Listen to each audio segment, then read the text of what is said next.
গণভোটের মধ্য দিয়ে সংস্কারের ব্যাপারে যে সুস্পষ্ট গণরায় প্রকাশিত হয়েছে তা বাস্তবায়নের দায়িত্ব রাজনৈতিক দলসমূহের। রাষ্ট্র সংস্কারের ব্যাপারে সকল রাজনৈতিক দল অঙ্গীকারাবদ্ধ। ক্ষমতাসীন দল এবং জাতীয় সংসদ ও সংবিধান সংস্কার পরিষদে প্রতিনিধিত্বকারী দলসমূহ এবং সংসদের বাইরেও যেসব রাজনৈতিক দল আছেন তাদের সকলের প্রতি আহ্বান হচ্ছে আলাপ আলোচনার মাধ্যমে ঐক্যবদ্ধভাবে এই গণরায় বাস্তবায়ন নিশ্চিত করতে হবে। জাতীয় ঐকমত্য কমিশনের আলোচনার সময় ভিন্ন মতের প্রতি যে শ্রদ্ধা ও সহনশীলতা রাজনৈতিক দলগুলো দেখিয়েছেন এবং আপোষ সমঝোতার যে ঐতিহ্য রচনা করেছেন তা অব্যাহত রেখে আপনাদের অর্থাৎ রাজনৈতিক দলগুলোর প্রণীত জনরায় সমর্থিত এই দলিল বাস্তবায়নের দায়িত্ব আপনাদের উপর অর্পিত হয়েছে। জনসমাজ বা সিভিল সোসাইটির প্রতি আহ্বান, তারা যেন এই প্রক্রিয়াকে এগিয়ে নিয়ে যাওয়ার কাজে সহযোগিতা করে।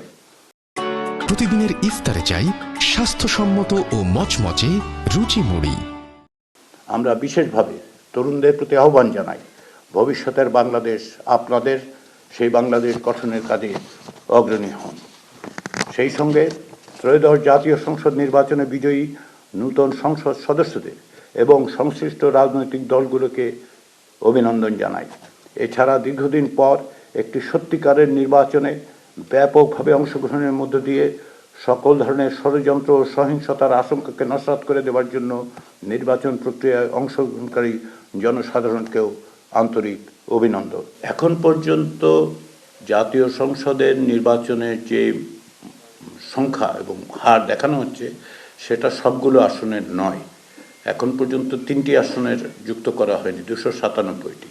ফলে এটা যুক্ত করলে সম্ভবত প্রায় নিশ্চিতভাবে বলা যায় যে আসলে জাতীয় সংসদের নির্বাচনের ভোটের হার বাড়বে। এটা হচ্ছে একটা। দ্বিতীয় হচ্ছে অনেকের ক্ষেত্রে, এটা আমরা অনেকের ক্ষেত্রে দেখেছি যে তারা নির্বাচনে ভোট দিতে এসে কেবলমাত্র গণভোটে ভোট দিয়েছেন, অন্য ভোটে কোনো ভোট দেননি, এরকম হয়েছে। ফলে এটা খুব অস্বাভাবিকতা, এবং এটা অস্বাভাবিক বলে বিবেচিত হতো যদি আপনি 30-40% ব্যবধান দেখতে পাতেন।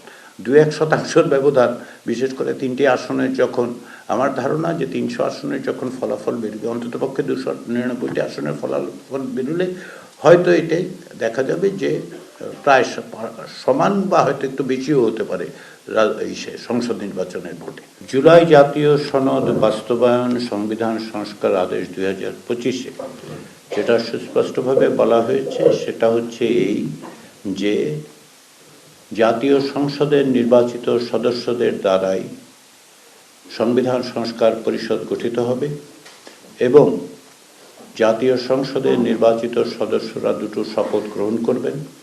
একটি হচ্ছে জাতীয় সংসদের সদস্য হিসেবে এবং আরেকটি হচ্ছে সংবিধান সংস্কার পরিষদের সদস্য হিসেবে। সংবিধান সংস্কার পরিষদের মেয়াদ হিসেবে ওই আদেশে 180 দিনের কথা সুস্পষ্টভাবে বলা হয়েছে। সেই বিবেচনার থেকেই তারা কাজ করবেন। আর নোট অফ ডিসেন্টের বিষয়গুলো এখন একটা জনরায় হয়েছে, যেটা সুস্পষ্টভাবে সুনির্দিষ্টভাবে তারা জনগণ বলছেন যেগুলি বাস্তবায়নের ক্ষেত্রে।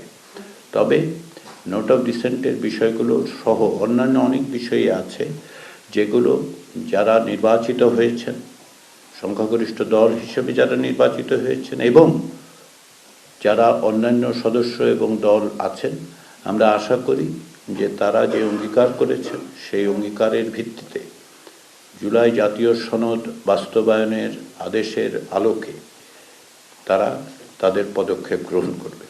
এটা আমরা বিশ্বাস করতে চাই। আমরা আশা করি যে তারা একইভাবে যেহেতু এক জনরায়ের মধ্য দিয়ে তারা সংসদের সংখ্যাগরিষ্ঠতা এবং সদস্যপদ লাভ করছেন, সবগুলো দল যাদের প্রতিনিধি, তাদের এই দায়িত্ব আছে এবং তারা নিঃসন্দেহে জনরায়ের এই দুটো দিককেই বিবেচনায় নেবে।